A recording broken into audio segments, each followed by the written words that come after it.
તો રાજ્યમાં હજુ વરસાદ ભૂક્કા બોલાવશે। આજે અને કાલે ભારેથી અતિ ભારે વરસાદની આગાહી છે।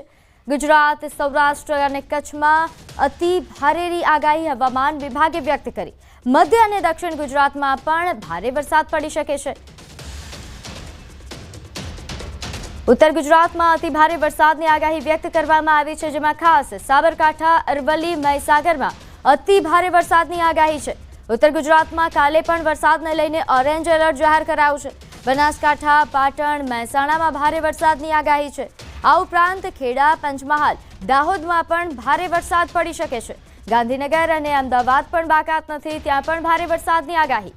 साथे दक्षिण में डांग, नवसारी, वलसाड में भारे वरसादनी आगाही व्यक्त कराई छे।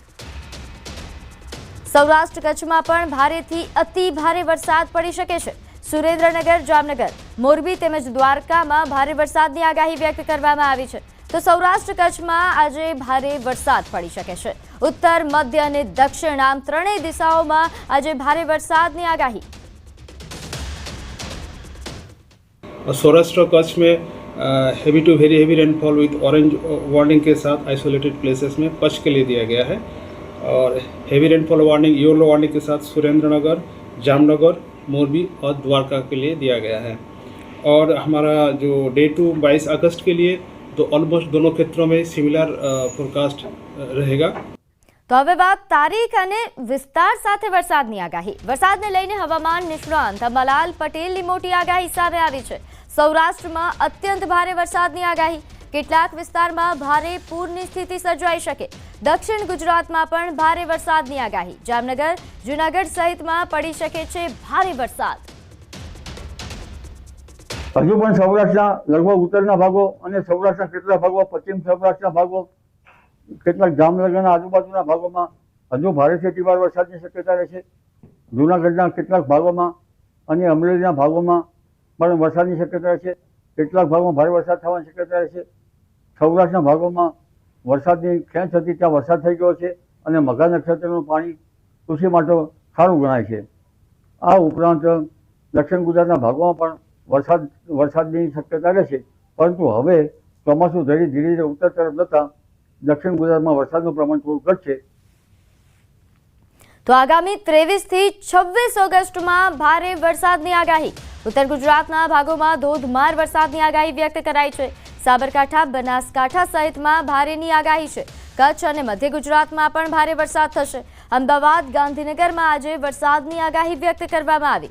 27 और 28 ऑगस्टना दक्षिण गुजरात में भारेनी आगाही। तारीख 23 થી 26 ऑगस्ट में उत्तर गुजरातना કેટલાક ભાગમાં ભારેથી અતિભારે વરસાદ થવાની શક્યતા રહેશે। જેમાં સાબરકાંઠાના ભાગો, બનાસકાંઠાના ભાગોમાં પણ વરસાદ થવાની શક્યતા રહેશે। કેટલાક ભાગમાં ભારે વરસાદ થવાની શક્યતા રહેશે। સમી પાટણ, હાજના ભાગમાં વરસાદ થવાની શક્યતા રહેશે। કચ્છના કેટલાક ભાગમાં ભારે વરસાદ ઝાપટા પડવાની શક્યતા રહેશે। આ ઉપરાંત મધ્ય ગુજરાતના ભાગોમાં પણ ભારે વરસાદ થવાની શક્યતા રહેશે। પુનઃ દક્ષિણ ગુજરાતના ભાગોમાં પણ તારીખ 27-28 ઓગસ્ટ સુધીમાં ભારે વરસાદની ઝાપટા પડવાની શક્યતા રહેશે। કેટલાક ભાગમાં ભારે વરસાદ થશે। અમદાવાદ, ગાંધીનગરમાં આજે તારીખ 21મી તારીખે પણ સાંજના સમયે વરસાદ થવાની શક્યતા રહેશે। ત્યાં મુસળધાર વરસાદ થવાની શક્યતા ગણી શકાય। તો ગણેશ ચતુર્થીએ પણ વરસાદ થઈ શકે। અંબાજી વિસ્તારમાં પણ ભારે વરસાદ થઈ શકે તેવી આગાહી।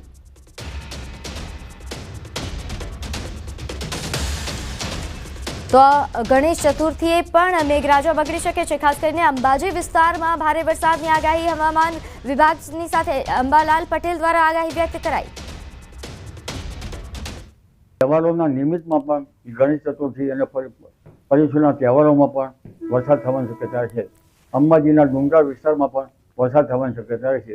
એટલે હાલમાં કંઈક મેળા છે, તો મેળામાં ક્યાંક આહલાદક વરસાદ ઝાપટા પડે।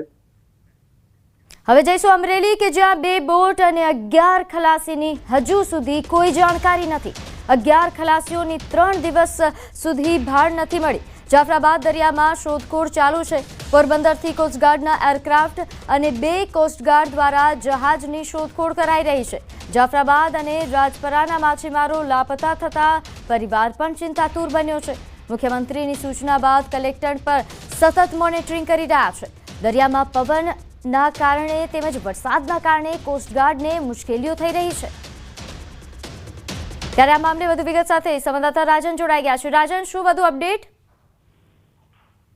બિલકુલ, જે રીતે છેલ્લા 4 દિવસથી ખાસ કરીને સૌરાષ્ટ્રના સમુદ્રમાં જે રીતે તોફાન ઉઠ્યું તો તેના કારણે જાફરાબાદની 2 અને એક નવા બંદરની કુલ 3 બોટો એ જળ સમાધિ લીધી હતી, જેમાંથી કુલ 11 ખલાસીઓ હજુ પણ લાપતા છે, જેમાંથી 7 ખલાસીઓ જાફરાબાદના છે ને બાકીના અન્ય બંદરના છે. પરંતુ તેની સતત શોધખોળ થઈ રહી છે. કોસ્ટગાર્ડના એરક્રાફ્ટ અને જહાજ દ્વારા આ બોટની અને ગુમ થયેલા માછીમારોની ભાળ મેળવવાની કોશિશ કરવામાં આવી રહી છે.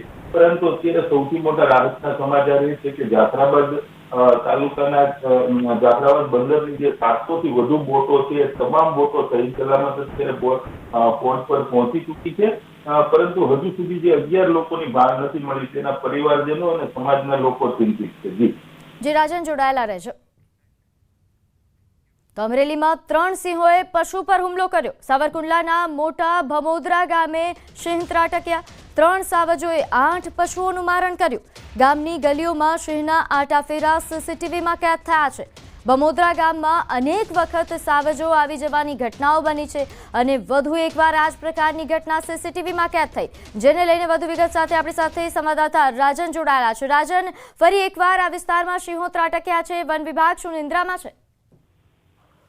બિલકુલ, જો વાત કરવામાં આવે તો આમ તો ગીર કાંઠાના જે તાલુકા વિસ્તાર છે, ખાસ કરીને સાવરકુંડલા, આંબા અને રાજુલા, ધારી, આ વિસ્તારમાં સાતવારે રાની પશુઓ ઘૂસી આવતા હોય છે અને વધુ એક વખત આ પ્રકારની ઘટના બની છે. સ્વાભાવિક રીતે જે રીતે રખડતા ભટકતા પશુઓ હોય છે તેમનું મારણ કરવા માટે સાવજો ગામમાં ઘૂસી આવે છે. એ જ પ્રકારે ગઈકાલે રાત્રે સાવરકુંડલા તાલુકાના ભમોદરા ગામમાં 3 સિંહો ત્રાટક્યા હતા અને ગામમાં આરામ ફરમાવી રહેલી ગાયો ઉપર ત્રાટક્યા હતા, જેમાંથી લગભગ 8 જેટલી ગાયોના સાવજોએ મારણ કર્યા છે, જેના કારણે ગ્રામ લોકોમાં પણ ભય છે, કારણ કે સતત સિંહ અને દીપડાના આંટાફેરાઓ વધી રહ્યા છે.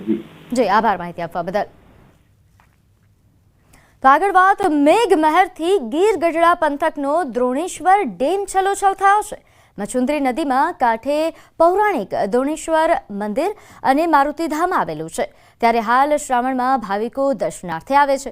કુદરતની મહેરથી આ વિસ્તાર લીલોછમ બન્યો છે, જેનો ડ્રોન કેમેરાનો વિડીયો સામે આવ્યો છે. ડ્રોન કેમેરાની મદદથી લેવાયેલા દ્રશ્યોમાં અહીંનું કુદરતી સૌંદર્ય નયનરમ્ય લાગી રહ્યું છે. તો કુદરતની મહેરથી હાલ વિસ્તાર છલોછલ થયો છે. અહીં ગીર ગઢડાનો દ્રોણેશ્વર ડેમ કે જે છલોછલ થયો, વરસાદી માહોલમાં અહીં પ્રકૃતિ એ સોળે કળાએ ખીલી ઉઠી છે, જેના દ્રશ્યો સામે આવી રહ્યા છે. અલગ અલગ દ્રશ્યો વિસ્તારથી સામે આવ્યા છે.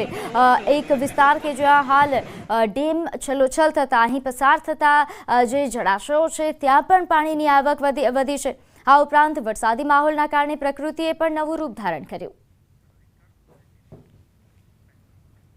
તો અરવલ્લીના મેઘરજની વાત્રક નદીમાં નવા નીરની આવક થઈ. સિઝનમાં પહેલીવાર નદીમાં નવા નીર આવ્યા. ઉપરવાસમાં પડેલા ભારે વરસાદના કારણે નદી 2 કાંઠે વહી રહી છે. આસપાસના વિસ્તારોમાં બોર કૂવાના તળ પણ ઊંચા આવશે. નદી 2 કાંઠે વહેતી થતાં ખેડૂતોમાં ખુશીનો માહોલ છે. તો બોર કૂવાના તળ પણ ઊંચાવશે. અહીં પાણીની જે સમસ્યા છે તેનો ઉકેલ આવી શકે છે, કારણ કે પહેલીવાર સિઝનમાં અહીં આ નદી 2 કાંઠે વહેતી થઈ. સિઝનમાં પહેલીવાર નદીના આવા દ્રશ્યો જોઈને ખેડૂતો પણ ખુશ થયા છે. ખેડૂતોની સિંચાઈની સમસ્યા છે તેનો હલ આવી શકે છે. બોર કૂવાના તળ પણ ઊંચા આવશે, જેના માટેના પ્રયાસો અહીંના ખેડૂતો ઘણા સમયથી કરે છે. તો અરવલ્લીના ઉપરવાસમાં વરસાદથી વરાસી નદીમાં ઘોડાપૂર આવ્યા. બાયડ પાસેની વરાસી નદી 2 કાંઠે વહી. નદી કિનારે લોકોને ન જવા તંત્ર દ્વારા અપીલ કરાઈ છે. સતત વધતા જળસ્તરના કારણે તંત્ર પણ સજ્જ બન્યું છે. તો ઉપરવાસમાં વરસાદથી વરાસી નદીમાં ઘોડાપૂર આવ્યું, જેના દ્રશ્યો સામે આવ્યા છે. ન્યૂઝ 18 ગુજરાતી પર આ એક્સક્લુઝિવ દ્રશ્યો. નદી 2 કાંઠે વહેતી થઈ. હાલ નદી કિનારે લોકોને ન જવા માટે તંત્ર અપીલ કરી રહ્યું છે. આ ઉપરાંતની વ્યવસ્થાઓ માટે પણ તંત્ર તૈયાર છે.